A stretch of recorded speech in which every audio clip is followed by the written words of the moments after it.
বাংলাদেশের অন্যতম শিল্পনগরী নরসিংদী।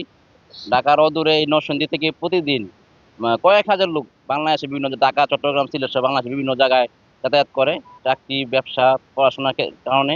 তো এখানে দেখা গেছে যে পর্যাপ্ত সংখ্যক সংখ্যক ট্রেনের যাত্রাবিরতি নেই। দীর্ঘদিন ধরে যাত্রীদের দাবি ছিল সকালে সিলেটগামী পারাবত এবং মহানগর প্রবাদী গুজরি চট্টগ্রামের এই ট্রেনগুলো যাত্রাবিরতির জন্য। তো আমরা দীর্ঘদিন ধরে ঢাকা নরসিংদী রেলযাত্রী অধিকার ফোরামের পক্ষ থেকে কাজ করে যাচ্ছি।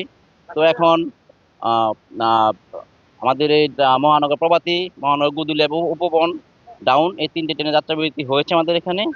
তো আমাদের আসলে আমরা রেল মন্ত্রণালয় এবং বাংলাদেশ রেলওয়েকে খুব আন্তরিক ধন্যবাদ জানাচ্ছি যে আমাদের যাত্রীদের মানে দুর্ভোগ কিছুটা হলেও লাঘব হবে।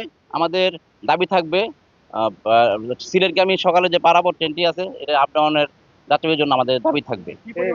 এখান থেকে কয়েক হাজার মানুষ প্রতিদিন দেশের বিভিন্ন জায়গায় যাতায়াত করে, বিশেষ করে সিলেট, চট্টগ্রামে। তো সেখানে অনেক মানুষের দুর্ভোগ লাগে। অনেকে কষ্ট করে ভৈরব গিয়ে এখান থেকে ট্রেনে ওঠে, অনেকে বিমানবন্দর গিয়ে ট্রেনে ওঠে। তাদের এই দুর্ভোগটা লাঘব হবে বলে আমি মনে করি এবং আমাদের নরসিংদীর আর্থসামাজিক উন্নয়নে ব্যাপক ভূমিকা রাখবে বলে আমি মনে করি।